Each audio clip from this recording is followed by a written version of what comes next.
Yeah, hello everyone. What is the self-serving bias and why do you need to know about it? What is it? What is its significance? What is the importance of it? That's what we are going to discuss today in this video. I'm Rohit, and this is the book from which this whole information I'm going to share to you. For those people who are unable to read the book for any reason, I'm just going to provide some information about what the contents are there in this book. So this is the book Decoding Human Psyche, and it has a lot of psychology related things. It's not actually a textbook of psychology, actually. It's not the typical subject of psychology. So a lot of other sources, like there are some sources of knowledge in the psychology field from there. And I have basically taken some aspects or concepts from Patanjali Yoga Sutras, and I have mixed them together, and I have added some wisdom of mine, and I've shown it. I've written it in this book. So it's not basically the typical subject of psychology. It's basically um, my own wisdom, I would say. So it has a lot of contents about how beliefs form and how what are the cognitive biases and how we are basically deluded because of our beliefs, belief biases, and all that. A lot of material is there. So I think that those who are having the passion of reading it and understanding their own psychology and psychology of other people, they should definitely read that. So we'll come to our video without delay. Before we jump into self-serving bias and what is it, I'll just do a bit of a recap. This is already done in much more detail in the previous videos, that is videos on the subconscious mind, but it's better that we have a small recap. So what is the conscious mind and what is the subconscious mind? The typical subject of psychology doesn't say subconscious mind. They say, some of them say unconscious mind or preconscious mind and all. But so they basically, I don't know why, but they don't like the term subconscious mind. So what exactly is the conscious mind? So what exactly are you actually? So that's one question. So what am I? So I am basically the conscious entity which is sitting in the brain, which may not be in the brain actually. It may be somewhere other than brain. But basically, it has the ability to manipulate some of the centers. There is one motor center over here. So there, the neurons are there that spontaneously fire when you think of walking or when you think of holding a bottle or something. So this conscious mind has an ability to manipulate this body. So this body is not you. This body is basically your vehicle, and you're just riding the way. You are the driver basically. So this conscious mind is the driver of the vehicle. You have the voluntary control over the muscles and all. You also have because of your connection to this body, you can basically utilize whatever is given in this body. That, like, you can utilize the eyes to see, you can utilize the ears to hear. So without this body, basically, I don't know, but maybe this conscious entity of yours will basically not be able to see or hear or taste. But this conscious entity, that's what is the big question actually, or the big problem of consciousness or conscious mind. So we are not going to go into that. But this conscious entity which is sitting in your head is the conscious mind, which is basically the one who is able to grasp, who is able to see and all. So the subconscious mind is some different entity which is capable of influencing the conscious mind. The subconscious mind, as we said, is like an autopilot for us, and it is a reservoir of subconscious thoughts or tendencies, as per Patanjali Yoga Sutras. It's actually like a recorder, so it keeps recording things. So there is something called as punishment center and reward center. So wherever there is a stimulation of punishment center or reward center, whatever events are happening, it gets recorded in the subconscious mind. So it has some memory. and it also has so it has an input basically. So it also has an output. So it can basically put impulses or urges into the conscious mind. So we have the choice whether to approve those urges or reject, to repress those urges. So it's like a AI computer. So this is a body is like a car, self-driving car, and this particular subconscious mind has ability to put urges so that it can drive the body around. So, so that is what the subconscious mind is. It's like an autopilot basically. So it is it can drive us around, but it is constantly active. So it can keep putting impulses onto your mind, and you have to specifically spend a lot of energy to repress those urges or approve them. So many of the people who are ignorant, basically, they don't understand what is subconscious mind. They are not able to differentiate between the subconscious and the conscious impulses. They will basically keep approving whatever impulses are coming into their head, and that means what they are using system one of Kahneman. Actually, there's a award-winning psychologist called as Daniel Kahneman in his fast and slow thinking book. Had suggested these systems basically. So system one is what? System one is a fast thinking, fast thinking, intuitive, emotional kind of a system, and system two is slow and non-intuitive, algorithmic kind of a system, which is basically the intellect. So this system one is also called as the subconscious mind or chitta, and the system two is also called as buddhi or intelligence or intellect. So it's basically the conscious mind, which is trying to analyze the urges instead of giving the free run to the subconscious mind. So the subconscious mind is also given a lot of names like Dil and Man and Kaleja and all. So these are basically I'm just repeating. So these are already done in much more detail in the previous videos on the subconscious mind. So there is something Patanjali Yoga Sutras say that the beliefs basically are sanskars. Sanskars are beliefs basically. So these beliefs are the memory of the subconscious mind. The subconscious mind creates a map of beliefs, and these beliefs get registered into it, and then the sanskars or beliefs can put urges into our conscious mind, which is called as vritti. So there is something called as sanskar vritti sanskar cycle or urge action reinforcement cycle. So when there's a belief which is registered in the subconscious mind, it can put urges into the conscious mind. If the conscious mind approves it, it forms action. So if any urge is basically acted upon, that reinforces the urge. So the belief gets stronger. So if the belief initially is very small, then slowly it increases, and then ultimately it becomes a very firm belief. So it becomes like a wall. So that is what is called as the SVS or the Sanskar Vritti Sanskar cycle. This was basically suggested, or rather it is given in Patanjali Yoga Sutra. Now, what are the emotions? Emotions are basically two types: reward center and anxiety center. What reward center is what? Basically happiness. So there are three types of happiness which are described.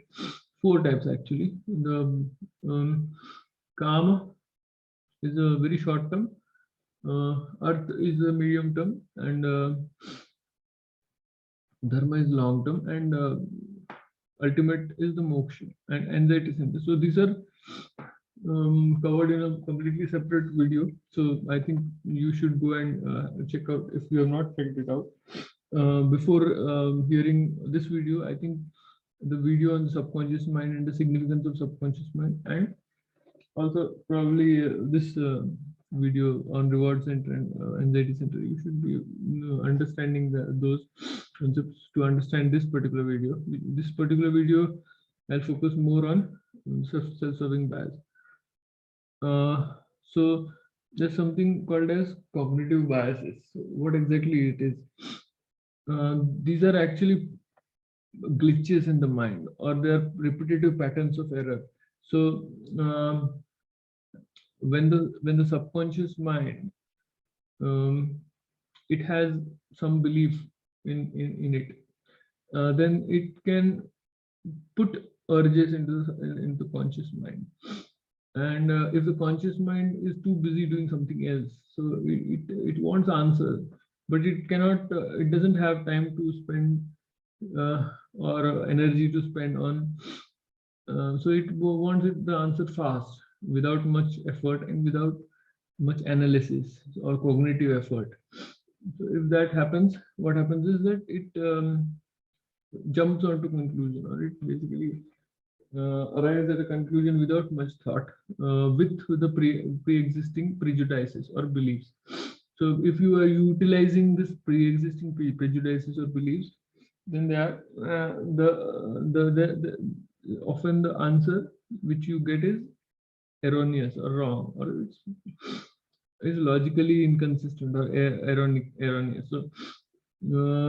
So these logically erroneous answers which you still approve of are called as basically cognitive biases. So there are hundreds and hundreds of cognitive biases which are described and detected, and they are proven to exist. And you don't need to know all of them, but some of them are extremely common and extremely useful, and you should know as many of them as possible. But at least whatever are the most common, you should be aware of them.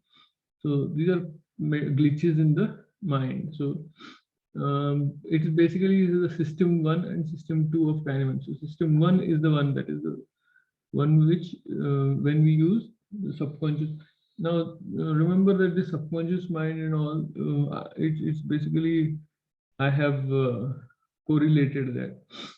That is not there in the book of Kahneman. So that is how, you know, knowledge from multiple places you have to see, and you have to compare, and you have to so they don't have any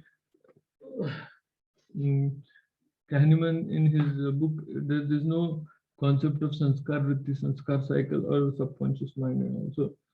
So these are interpretations which I have put it. So okay, so these are the cognitive biases. When the subconscious mind, when you use subconscious impulses instead of conscious mind, conscious effort, then it's called as cognitive biases. Now we'll come to the topic we are interested in, which is the self-serving bias. It's also called as aham or ahankar, which is very common. It is a term which has been already described in literature thousands of years back. So it's basically entire scriptures have been written for that. So it is basically a portion of the subconscious mind. Now we have already seen in another video on human ego that there is a portion of the subconscious mind which is basically programmed to run behind short-term stimulation of reward center. That is basically called as the id, and another center whose basic function is to prevent long-term or anxiety in the future. So it basically in the future, if there is any problem which is happening that leads to insecurity today, so that's called as the superego. The superego is there only if there is knowledge. So if there is zero knowledge, or if the person is ignorant, then the superego doesn't exist. So superego comes only after knowledge. So if a particular activity is there which gives you pleasure, but you're ignorant about the side effects of that activity. So let's say smoking or alcohol. So you like that particular activity, so it gives you pleasure. So you keep doing that, But when knowledge increases for you, then superego starts developing that. No, don't do that. So these are all basically what subconscious urges. So that these are also parts of subconscious mind. Like that, there's one very significant part of the subconscious mind which is called as the self-serving bias. This is what exactly is the function of this? It's like a gatekeeper actually, and it is actually a belief bias, or it is a belief inside the subconscious mind that I need to always protect my self-esteem. So first of all, the conscious entity which is sitting here has a belief that I am there. So that is what is called as self-awareness. So the conscious entity is self-aware, but not only it is self-aware, it is designed in such a way that it believes that it is the center of the universe. So in the story of that particular person is the hero. So if it is I'm talking about myself, then I am the hero. So I'm the center of the universe. So somebody else might view the whole universe from its own point of view. So it's called as point of view. So everyone is a hero in their own life story, isn't it? So that way they have self-serving bias. So it's a belief that I need to have a self-esteem and I need to protect it. So if there's someone else who is trying to destroy or hurt my self-esteem, then I need to retaliate. So this is a belief basically in the subconscious mind. So subconscious belief, which causes a bias, that is it makes the person choose a particular choice instead of the other. So that is what it is actually. It is a part of the subconscious mind. So it is a set of beliefs. So what exactly are the consequences of a high self-serving bias? So there are people who might have low self-serving bias. There are some people who might have, it's like a belief. So when the person is born, any belief, usually it is like a very thin line, or it is a non-existent belief. So slowly as more and more events happen, small thin line of so the subconscious mind is basically a blank paper when you are born. So as more and more events happen, a belief might become like a small thin pencil line. Then it slowly increases and it becomes thicker and thicker, and then it becomes a marker thick, and then it might become much more thicker. Then it becomes a wall, and then it becomes such a thick wall that it is no longer, you cannot change it.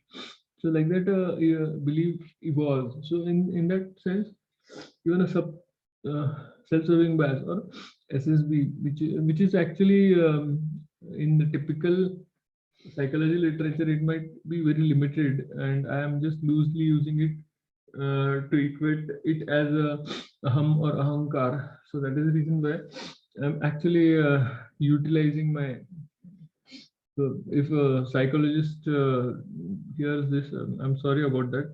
You don't come and hit me. But the self-serving bias is basically part of the subconscious mind, which is involved in maintaining the self-esteem of the person. So if the self-esteem, so if a person has a very high, well-developed and very high self-serving bias, so that means that he has that belief that I need to maintain my self-esteem, whatever is the consequence of it. So I need to maintain it. So nobody should hurt my self-esteem. So these people are basically having a lot of self-love, and they have a belief that I am a very important person. So I am somebody, or I am so very important or very high dignity person, or I am close to God, or I am God. So there are some historical people who had a belief that I am God. So I am the center of the universe. So believe that I can never be wrong. So these are all very close beliefs. So there are some beliefs like I know everything. These are subconscious beliefs. So if you ask them, they might not say that I have all these beliefs, but they have subconscious belief that I cannot be wrong. So they have a tendency of overestimating their own skills and their own knowledge. So what is the they have a tendency to overestimate their knowledge or skills. So they think that they know much more than actually what they know. So they might know something, but they might know a lot of things which they believe that they know. So a person with the high self-serving bias is unable to find mistakes. So they are not able to take corrective steps, and they are not able to see the world from other people's perspective. So they are not able to accept other people's point of view, and they have a tendency to keep manipulating others for self. So if they have some work, they will keep manipulating others, and they will not consider other work as important, or others time as important. So their time is more important than others time. So they, because they are bigger, they are better, they are more important. So like that, they have a high self-serving bias in them.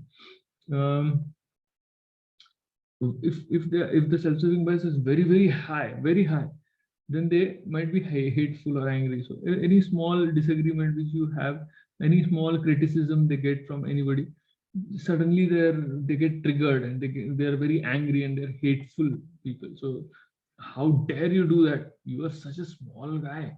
How, you cannot talk to me like that. I am somebody big, so you need to talk to me like that. As soon as they get a conflict, that is, somebody else is preaching something which they don't like, they will start hating that guy, and they will start retaliating, because they have this innate belief that I am right, definitely. So that person has to be wrong, and how dare he preaches something which which disagrees with my belief. So that's why they are very hateful, and they are, so more is the self-serving bias, more is the hatred. So one of the typical examples is that they don't like to lose, basically. So they don't want a debate. So they are unwilling for a debate, because as soon as willingness for debate comes, then there will be arguments and counter arguments. And uh, if they run out of arguments or counter arguments, then they might lose it, but they don't want to lose it. So they'll just say, no, I'm right, you are wrong. That's the end of thing. There's no debate. I don't want to debate. Like that, they are not interested in knowing the truth, because whatever they know is the truth. So they have, they get anxious or angry when hearing contrary opinion. They are basically emotionally immature. They cannot handle their emotions. So they get overwhelmingly angry and anxious when, as soon as they get triggered, basically. So that's what is called as a trigger. So they get triggered by small things, small events like a person. There are hundreds of thousands of examples, actually, so I can't keep giving examples. I will give examples about people with high self-serving bias and all, what exactly, how to detect a person with high self-serving bias. But uh, so they are, these kind of people who have a higher self-serving bias are emotionally immature, and they are unable to accept somebody else preaching anything against their opinion. So whatever they have very strong opinions about most people, most things, because they feel that they know a lot. They know a lot. So that's what these are basically. The stupid are having strong opinions, and the people who are intelligent, they know what they don't know. So they are aware of the gaps in their understanding. But these people who have high self-serving bias, their self-serving bias is so high that their belief that I am very big, or I am very important, I know everything, is so high subconsciously, that they don't want to accept that they don't know a lot of things. So they're emotionally immature, and they get triggered by hearing a contrary opinion. So due to the anxiety, they start calling names to people, and they keep interrupting. So if there is a debate going on, and so they are unwilling for a debate most of the time. But if the debate is still going on, then they get anxious with every small thing which the other person is saying, because the other person is trying to put their point of view or their line of thinking. So this person doesn't like it, so he keeps interrupting. He keeps calling name, but he keeps. Sometimes they get so mad that they start behaving crazy. Start shouting, start um, start hitting, or turn out to be violent. So that is how it is, basically. Very high self-serving bias person. So there are thousands of examples. Most common example is trolls on Twitter. So Twitter is something where a place basically where you can put your opinion. So if a person, a big celebrity, has put the opinion, and it is contradicting your core beliefs, then your self-serving bias gets hurt, saying that, how dare he say something which is against my belief. So that gives rise to a lot of anxiety. So to relieve that anxiety, you will put abusive things on Twitter, saying that how dare you do this, how dare all that. So you start abusing that person. So that's what is called as trolls on Twitter. So trolls are basically an indirect proof that people have self-serving bias. So those people who have low self-serving bias, they say, okay, he's a different person.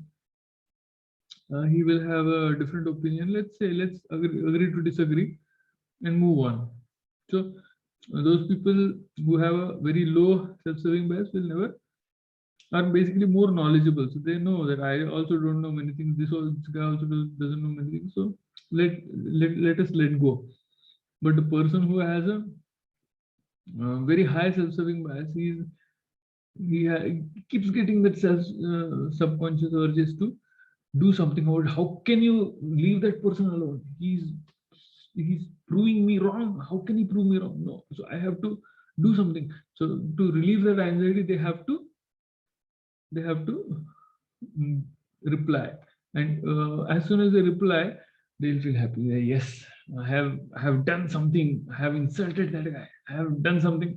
So this relief of anxiety they get only if they put something on some reply, and often this reply is hateful and with a lot of abuse and name calling and all.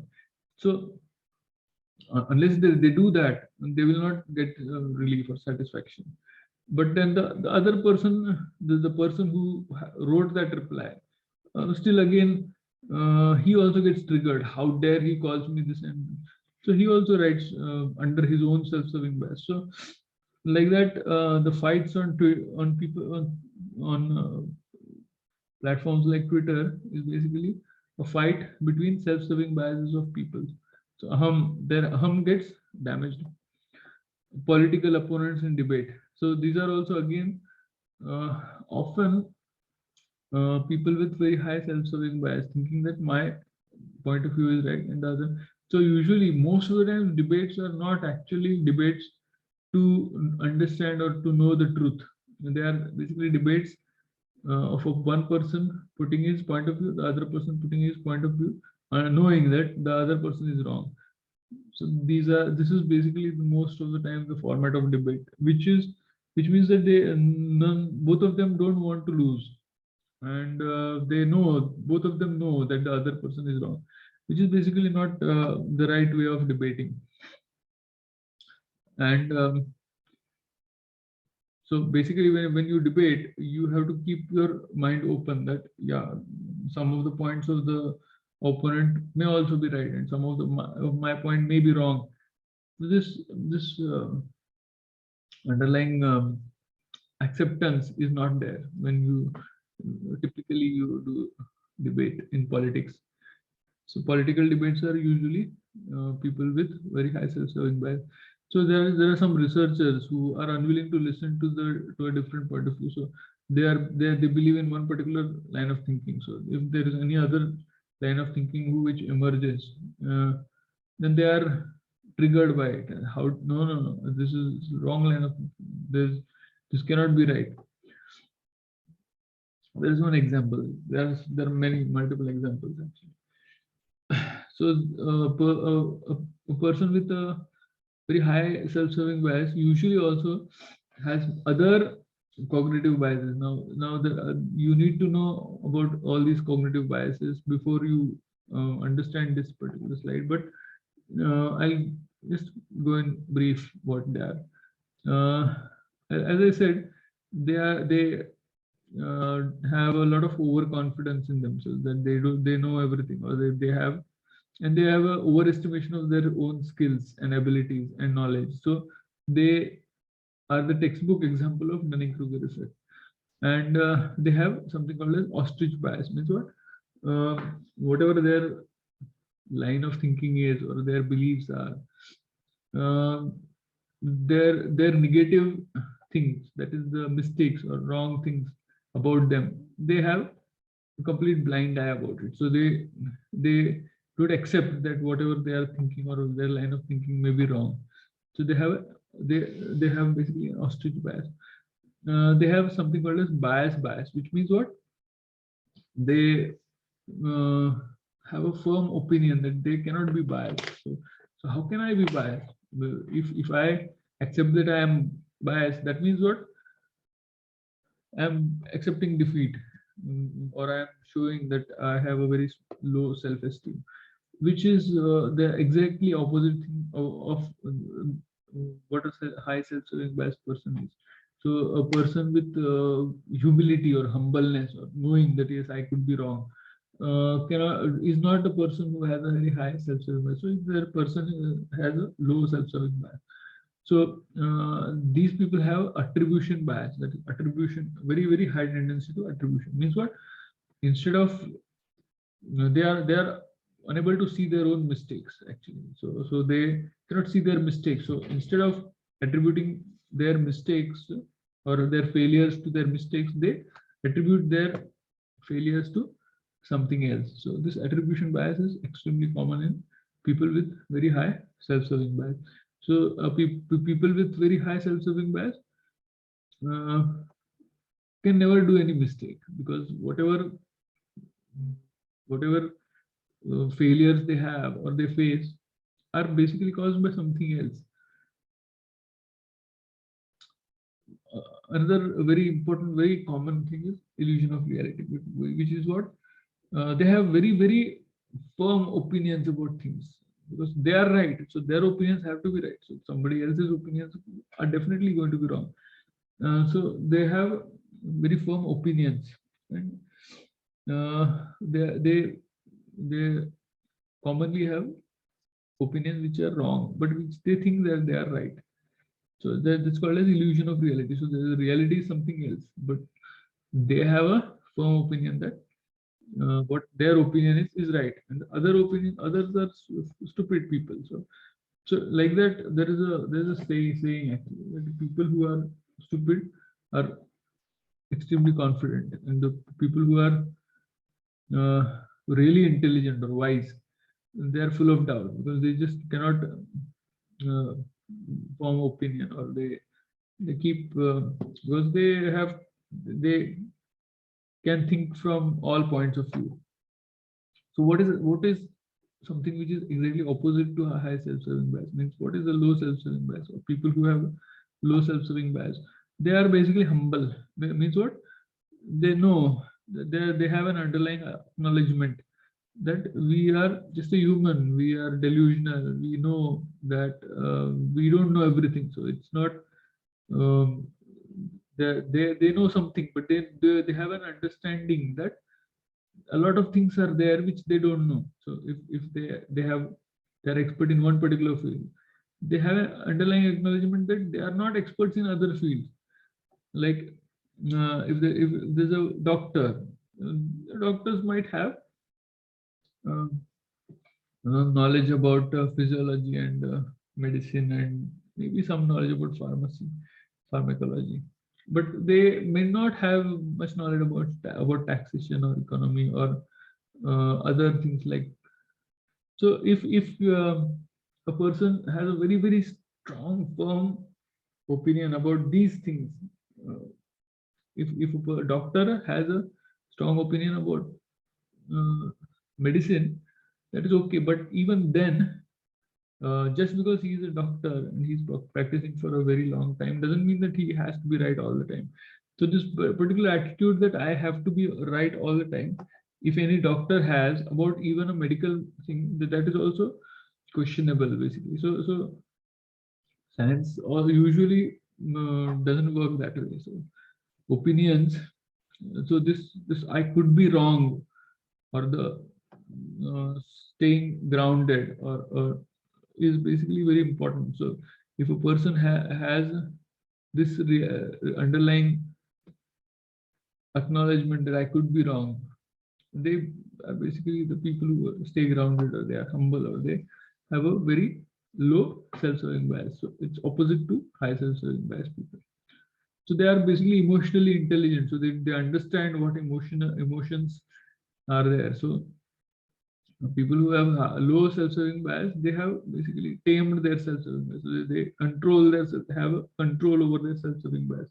That is their subconscious urges of sudden increase or triggering or anxiety. They have control over it. So they have achieved. So it's not simple actually. It's not at all simple. People who have very high self-serving bias, they just cannot control it. People who have a low self-serving bias, they have achieved that control by suppressing their subconscious urges. They have, but it requires a lot of effort. And if a person, it has to be taught to children when their self-serving bias is low. When the self-serving bias already has become very high, it's called as stubbornness. So people who have very high self-serving bias, they're very difficult to because their intellect gets blocked actually. So they just cannot, their intellect is blocked. So if their intellect is blocked, the next person's they just are not in a mood to hear the counter arguments. So their intellect is blocked by their emotions. So emotionally they are so overwhelmed that their intellect is blocked. So they just cannot understand the arguments made by the person in front. So a person with low self-serving bias, opposite to high self-serving bias, they are basically mindful people. So they have a filter there. So they can acknowledge what subconscious urges are wrong, and they can repress them. And they have a scout mindset, which is the term which is given by Julia Gallist, who is the author.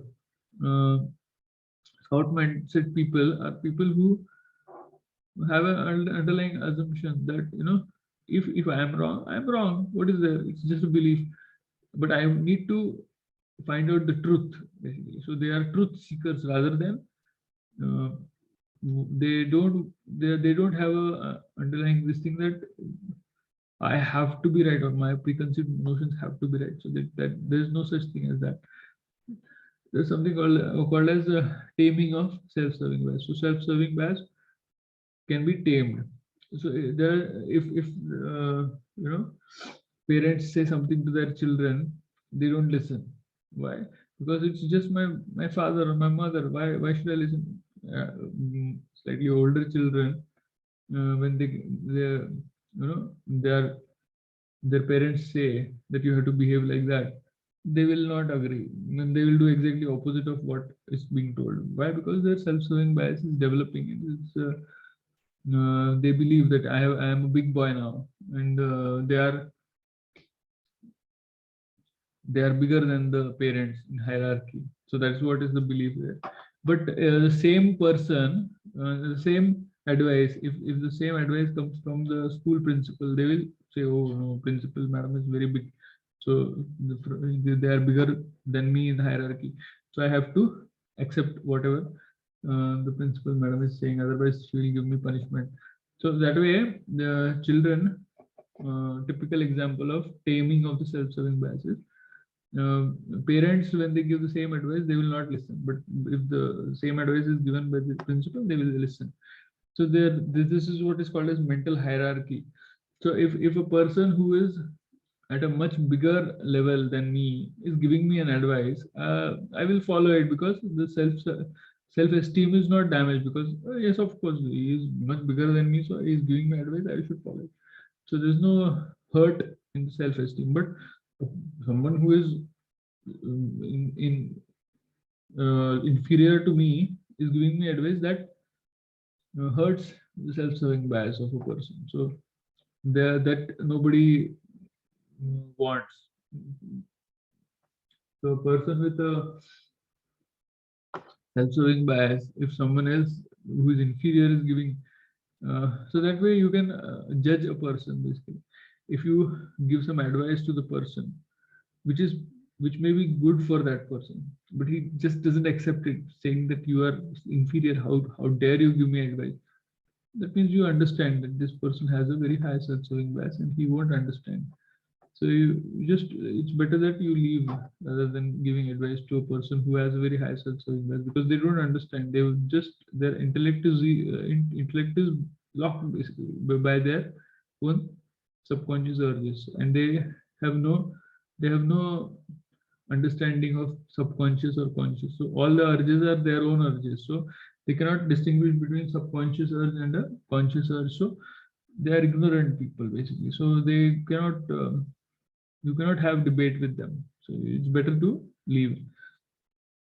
A typical examples, actually, if the young people have a very low self-serving bias, and slowly it increases. So how the children, how the parents are behaving, it all depends on that. So if a child is having a lot of love and they care, but if it is like if a small child, every small thing which the child wants is being approved by the parents, then that's not a very good sign, because they will start developing a belief that I am very important, I'm very important, I'm very important.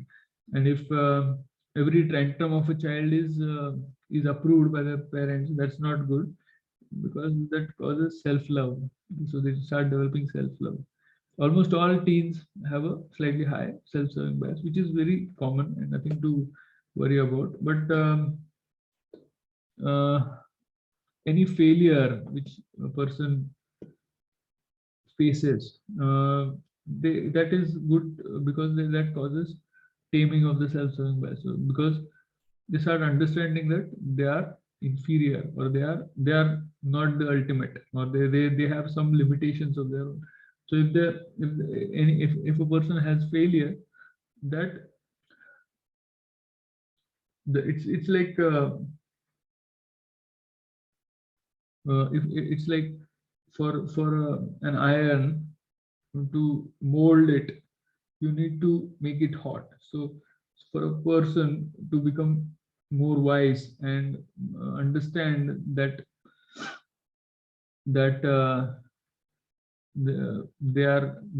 they should be humble, because they have their weaknesses and they have their own capabilities and incapacities and lack of knowledge.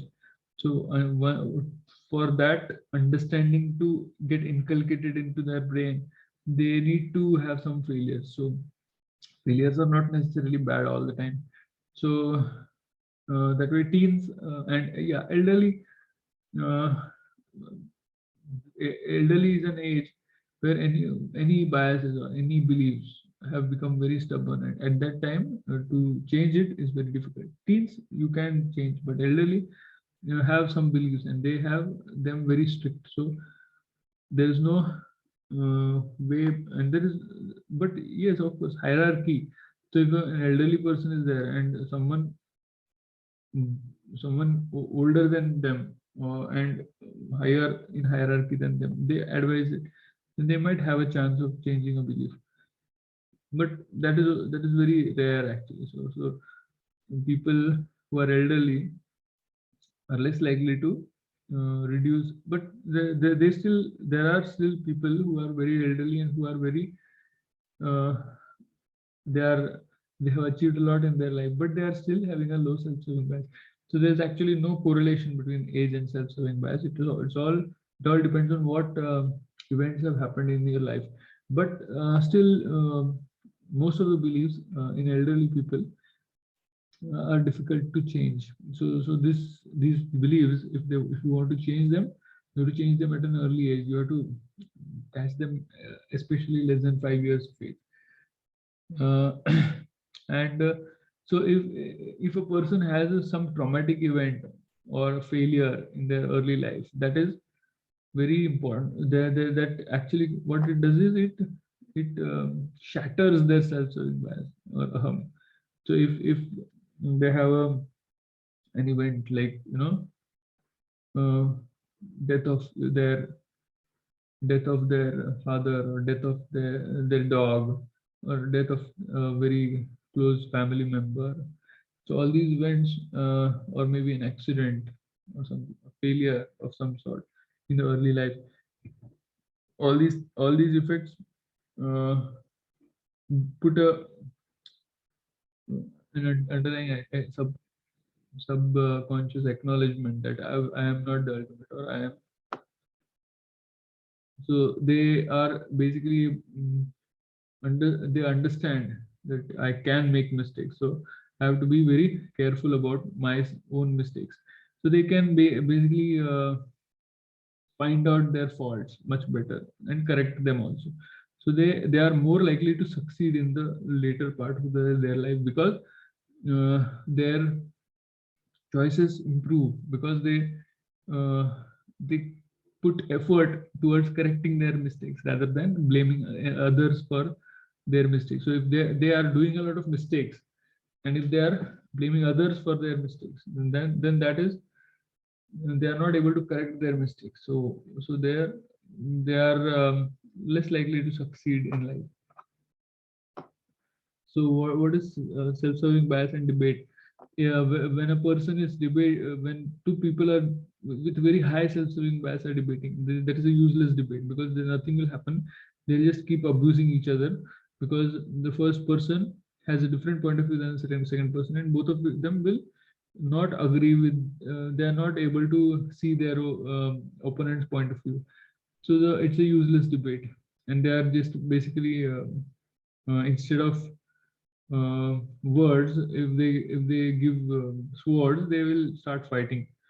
So a good debate is a debate with two low self-serving bias, that is humble people. So they will just put arguments and counter arguments, and that's a good debate. So it's actually not a debate, it's a discussion between two humble low self-serving bias people. So that is a better thing actually.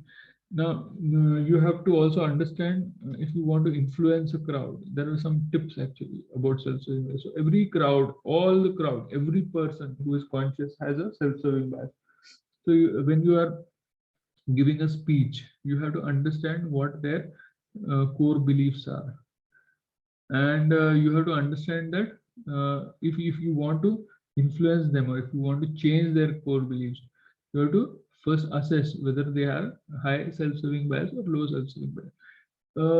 A crowd who has a very high self-serving bias, more people who are high self-serving bias, it's useless for them. So if your speech uh, is going against their core beliefs, then they will get angry and they will shout and they will throw tomato at you, or eggs at you. So there is no question of changing their or influencing that crowd. So if the crowd has a very high self-serving bias and they get triggered by any small, so your wording, choice of words is also very important. So let's say you are going to you're going to give a speech on why um, pro-life is good, or why you should not eat non-vegetarian food, or why you should not chop trees and all, why capitalism is good. So in a crowd who is uh, pro-choice, or maybe anti-capitalism, or pro-socialism, or so these people, their core beliefs differ than what you are going to tell in your speech. So there's very high chance that they will get triggered. And if they have a very high self-serving bias, they can get triggered pretty badly, and they can start abusing you, and they can maybe get violent also if there's a big crowd. So if there's a big crowd, so, you have to be very careful, because when people are emotionally exuberant, then they can do anything. So and if you are alone and if there are so many people, then it's not a good idea. So you have to basically do, just say it once, say it twice, that's it, then get out of there. If you keep arguing with them, and if you keep, because they will abuse you, then your self-serving bias will get affected, then you will also start abusing them, then they will abuse you, you will abuse them. The argument becomes too much, and then violence, so that's not good. So the ideal debate should be between two people who are humble. Now self-serving bias, or aham, has a very intricate relation with religion, actually, unfortunately. uh, but there is no direct relation, actually. So a person who is having any religion can have a very high self-serving bias, or both can have low self-serving bias also. So there's no direct relation, actually. But there are many Hindu scriptures which basically advise not to have a ahankar, because ahankar is bad, because ahankar will make you will, whoever has a lot of ahankar, or who has a lot of self-serving bias, will perish in future. So that is the teaching of many Hindu scriptures. So Hinduism is basically against lots of ahankar. Even Buddhism teaches humility. That they teach you that you are very small, and you are whatever you are suffering is basically because of your needs. So you have to keep your needs down, and that is why it also teaches, like Hinduism. Hinduism says that there is Almighty in everyone and everything. So you have to see the Almighty in everything, and that is why you should. The same similar teaching is there with Buddhism without the Almighty. So there is no Almighty in Buddhism, but they say that you have to be humble, and you have to love everyone, and all that. So radicalization of any religion will lead to a very high self-serving bias. So any people who are radicals in any religion will have a very high self-serving bias, because they believe that their religion is only religion, and no other religion is good, and all that. So any radical religion, any person who is following any religion radically, the radicals are basically having a very high self-serving bias. So you cannot basically debate with them or change their mind, because the self-serving bias has become so high that you just cannot do anything. Because you try to do anything to them, they're triggered, and they get angry, and then they will start abusing you, and then may become violent also, because these emotional pathways are very powerful, and they cannot differentiate between subconscious or the conscious. So they will just uh, let go of their control, and they'll just uh, get influenced by very severe anxiety and urge, and they will start abusing. So there is a direct connection between hate and self-serving bias. So any uh, religion which increases the hate for some particular person, or dehumanizes some particular race, or some particular caste, or some particular uh, group of people, that increases the self-serving bias of the people who are following the religion, or who are following that particular. Uh, so that is why hate is directly proportional to self-serving bias. So if a person has a very high self-serving bias, they have a very high chance of being hateful, or they might have hate for some other group of people. And dehumanization, as I said. So any religion who suggests that a set of people are bad or inferior is also bad. Self-serving bias and narcissism or self-love. A person who has a very high self-serving bias, as a typical term called as narcissist. They are called as narcissists because they have a delusion of grandeur, and also they are manipulative, and there are a lot of other things which I don't want to go into detail. But a person with a very high self-serving bias is called as a narcissist, and you have to stay away from these people because you cannot change their behavior, you cannot change their delusion of grandeur, and they are going to keep thinking that you are small and they are big, and you have to, they'll keep manipulating you, and that is why you have to stay away. So when you are a parent and you have kids, you have to be aware of the fact that they also have a self-serving bias, and you have to be very careful with that. You should be aware that kids have a self-serving bias.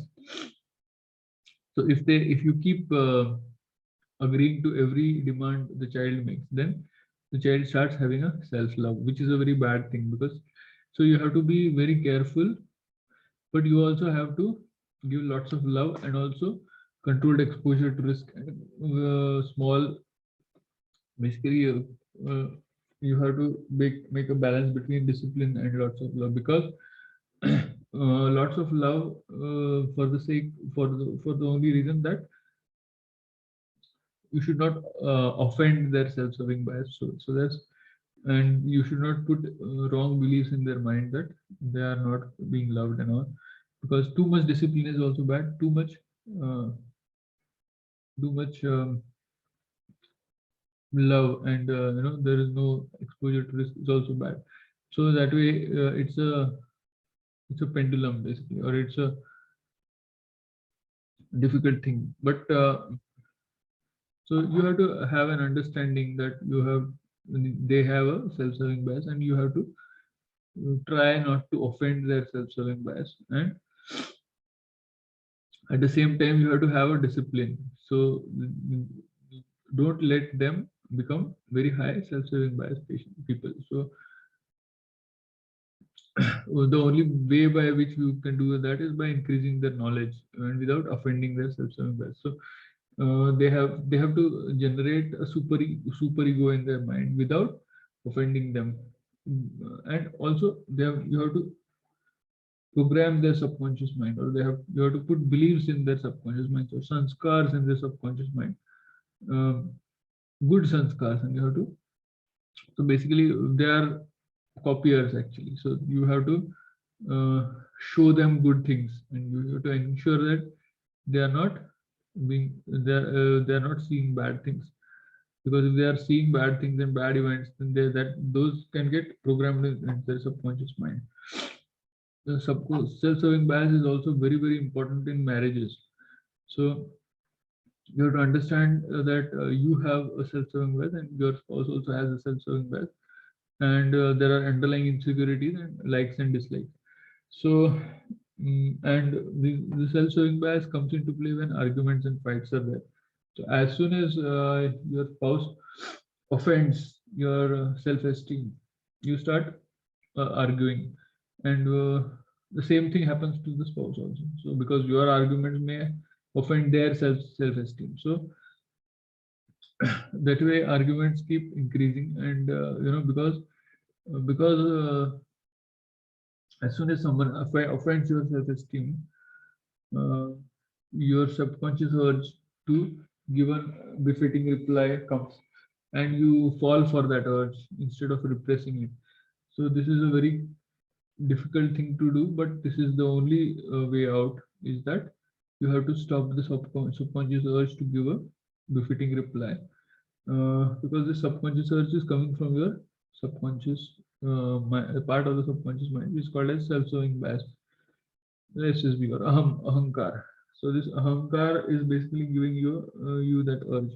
So you have to suppress it, and you have to stop the argument, and you have to from getting stretched too much, and you have to have an understanding that they have a self-serving bias, and if they are not behaving properly with you, that could be because of their self-serving bias giving them urges, and insecurities which they have. So you have to have an understanding of what insecurities your spouse has, and likes and dislikes what they have, and that way you have to reduce the dislikes, and you have to increase the likes. These are very it's not always easy to do all these things. They're easier to write here and advice, but it's more difficult to do.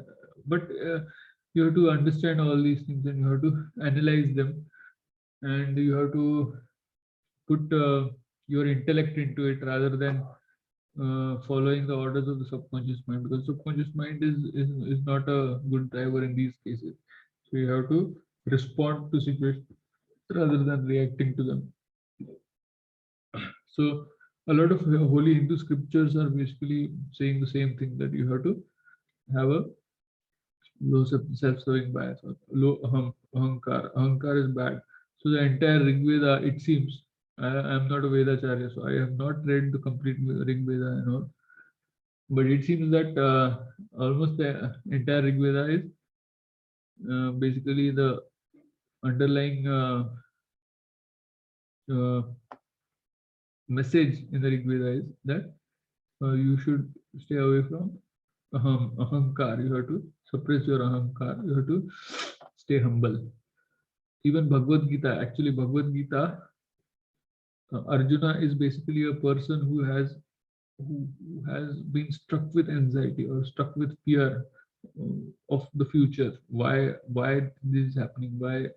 So he has got a lot of questions in his mind, and his psychology is very typical of the typical psychology of ours. That is, they are just not understanding what to do, and there are lots of questions which they have about the future and what to do, what choices to make, how to decide which choice, whom to, what to give priority, what not to give. So Bhagavad Gita is actually also a book on psychology, I feel, because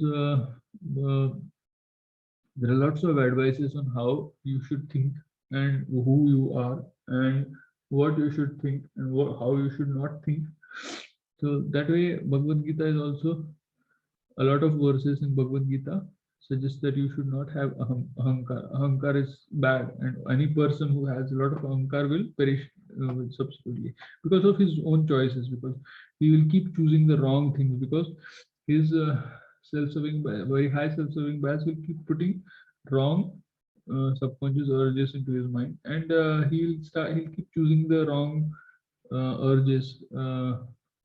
He will to keep approving the wrong urges to act on. So his actions will be wrong. So ultimately, he'll basically it will be the reason for his failure or fall, basically.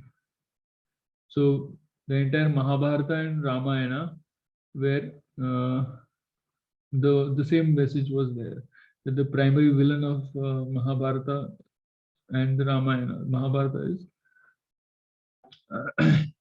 Duryodhana and Ramayana is Ravan. Both of them had a very high self-serving bias, and that is the reason why they perished.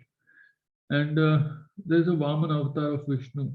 In that, it is said that humans are basically beggars. So as soon as they start their lives, they are born. They start begging. They start begging for food. They start begging for shelter and love, and also oxygen and cozy environment, and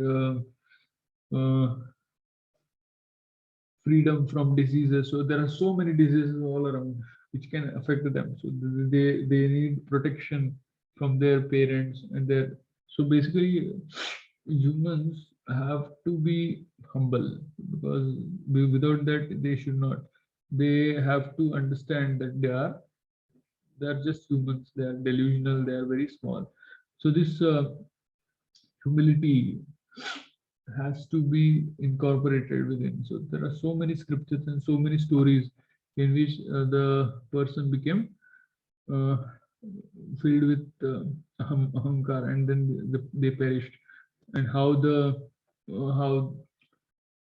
deities played leela to reduce, to make them understand about their high ahankar, self-serving. So all these are basically stories which advise that we should not have a very high self-serving bias. So ultimate take-home message or pearls of wisdom is what? Be humble. You have to have an acceptance or an underlying that you are just a human and you are prone to mistakes. So you are not pan knowledgeable. So you don't have all the knowledge. So there are parts of the knowledge which you are completely unaware of. So you have to be right all the time. It is impossible. So the person in front of you can also be right sometimes. So a person in front of you can also give right arguments which may be contrary to your preconceived notions. So you have to have a minimum of self-serving bias, and you have to stay away from those people who are having a very high self-serving bias. But you have to basically, the most important thing is what? You have to have control over your emotions, and you have to have emotional maturity. That is, the self-serving bias is the most important cause of anxiety. So it is very often emotional exuberance which happens is because of the self-serving bias, because I of hurt of the self-esteem of the person, the sudden anxiety and triggering leads to a lot of hate. So any person hating other person is usually because of the high self-serving bias. So this sudden emotional exuberance of the self-serving bias or the you have to be able to control it. So uh, you have to gain control over it, which is not impossible, but it is difficult. So you have to have emotional maturity.